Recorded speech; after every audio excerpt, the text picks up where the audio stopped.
Once every 5 to 10 years, I'll have an extremely random urge to put on Top Secret.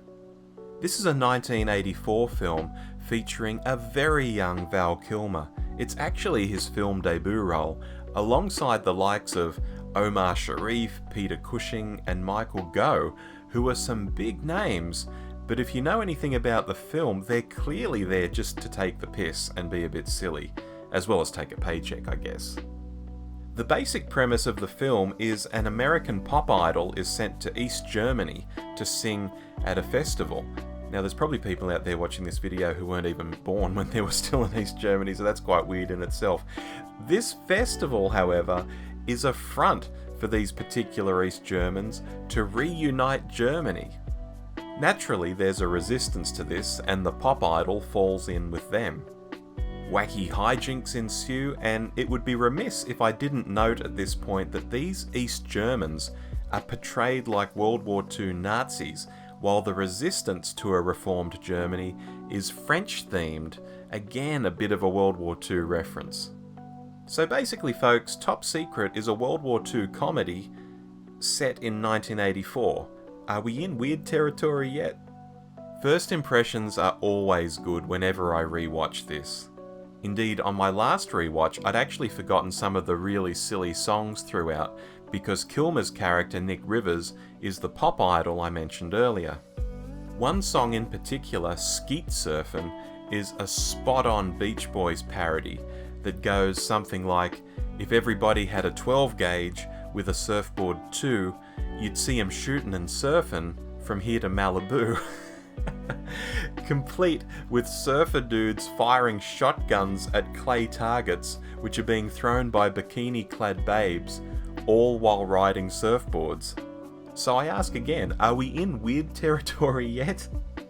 Top Secret is extremely Naked Gun-like. Indeed, I went and did some research to make sure it wasn't just me seeing this, and lo and behold, it's a Zucker Abrahams and Zucker production, which you often see abbreviated to Zaz in capital letters, and these are the guys who made Airplane together, which some around the world might know better as Flying High, and separately to one another also made things like Naked Gun, Hot Shots, and so on.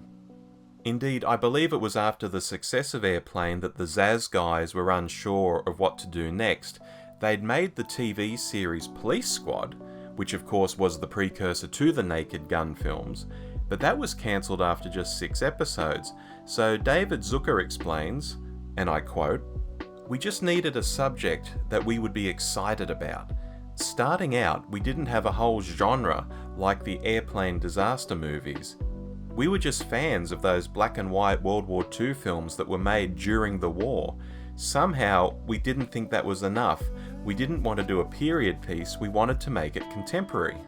That was the whole concept of Top Secret, that it was not necessarily grounded in reality, but it would have kind of this heightened sense of craziness, even to which genres we were picking, which was a split between Elvis movies and the World War II movies. End quote. So, suffice to say that the World War II film set in 1984 vibe is super deliberate, and the style of humour, usually involving double entendres, sight gags and so on, is absolutely a hallmark of their work across many great films. So if you like those other films, I think you'll like where Top Secret lands as a film, and allegedly Weird Al Yankovic considers this to be his all-time favourite film. Although I do have to throw in here that it's perhaps a little more abstract in places than some people might expect.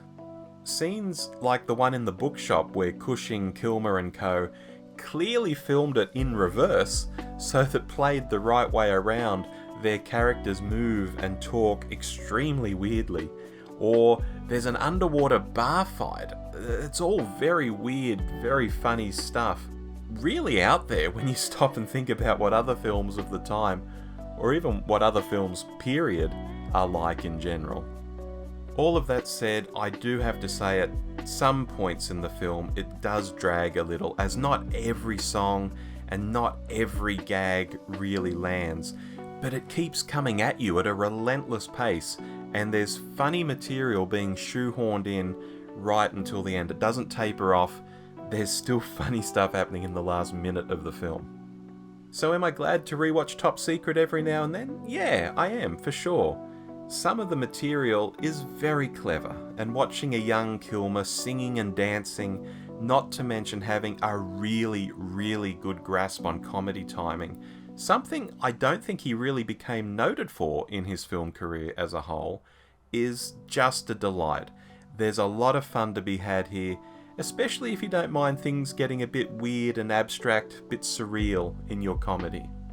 It might be another decade before I need to see Top Secret again, but I'll be glad to catch it when I get the itch.